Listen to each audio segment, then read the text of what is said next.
Isang bonggang-bonggang gabi na naman sa inyo lahat. Ito po si Bongbong at sisilipin ang inyong mga sumbong. Walang paliligtasin, lahat tutumbukin dito sa Sumbong-Sumbong kay Bonggang-Bonggang Bongbong. Dito na kayo nagsumbong, diretso ba ang aksyon? Mga kaibigan, ito na ang unang nag-iinit na sumbong ng isang concerned citizen. Nirereklamo niya ang mga taong mahilig magpatong ng bag nila sa bakanting silya sa park or church or restaurant at ilang iba-iba pang mga lugar. Tuloy ay wala nang maupuan ang ibang mga tao. Kalikutin natin ang sumbong na yan.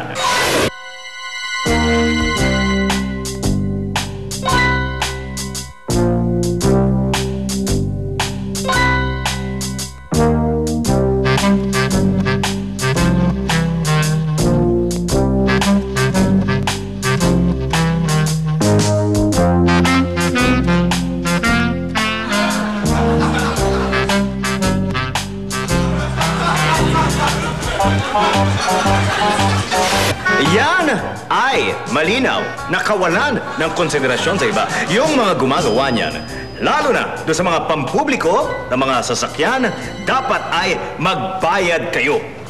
Inyong tandaan na ang upuan ay para sa puwet at hindi para sa bag kung ayaw nyong ma-jombag. Just like this chair. Para lang ito sa aking sumbong. Ikalawang nagbabagang sumbong ay galing sa isang regular customer ng mga fast foods. Nire-reklamo niya ang mga pumipila, tapos pag nasa counter na, ay doon pa lang mag-iisip ng orderin nila. Lasapin natin ang sumbong na yan. Hi, sir! May I take your order, sir? Yes, can I have yung pork barbecue? One with rice meal, yeah. One pork barbecue with rice, sir? Yung fried bangus. Siguro may rice na rin yun, di ba? Meron po, sir. Fried bangus. So, hindi na po yung pork barbecue? Yeah, fried bangus. Wait. Sir? Crispy pat. Crispy pata na lang po. Yeah. Hindi, sorry, cancel mo na. Short. Fried bangus siguro, yeah. Fried bangus na lang po, sir. Sandali, inisip ko pa eh. Siguraduhin niyo po muna, sir. Sandali, inisip ko ay... Bangus na po ba, sir? Na mayroong ice? Garlic? Plain? 46 sana. Sa haba ng tinagal sa pila ay hindi pa nag-isip ng kanilang orderin. Aba, sagabal kayo sa ibang nagmamadali at nagugutom na.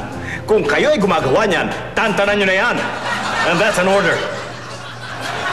Well, pumunta tayo sa pinakamalaking sumbong ngayong gabi. Sumbong ito ng isang cellphone user na inirereklamo ang mga subscribers na ayaw, I repeat, ayaw agad sagutin ang tawag sa kanya dahil gusto niyang marinig ng lahat at ipagyabang ang ringtone niya, kaya inaantay munang matapos ito bago sagutin. Ito ang gagawin natin. Tutumbukin natin ang sumbong na yan. Focus po tayo dito sa Uy, may tumatawag sa'yo. Sagutin mo nga. Ayoko nga. Ano ba? Sagutin mo na nga. Ayan, no, ring ng ring. Sagutin mo na. Mamaya na, hayaan mo na. Pinakikinggan ko lang yung music kasi ganda na. Like it. Yan, wala na oh.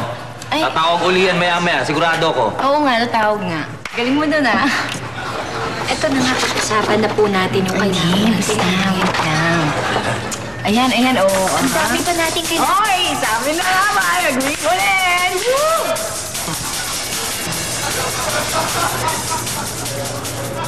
Oh, yan. Binabatuloy. Tawagan mo na lang kaya siya. Hindi pwede. Eh, bakit hindi pwede? Tawagan mo na. Wala nga akong load, eh. Patawag nga.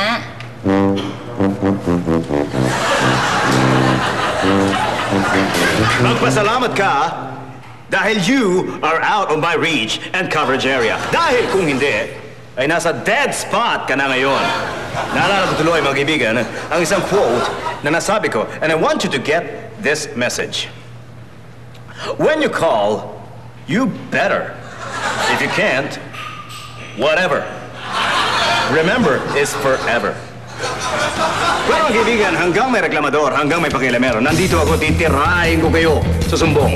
Kaya kung may gusto kayo patira, dalhin nyo lang dito sa Sumbong-Sumbong kay Bonggang-Bonggang Bongbong. Dito na kayo magsumbong, diretso pa!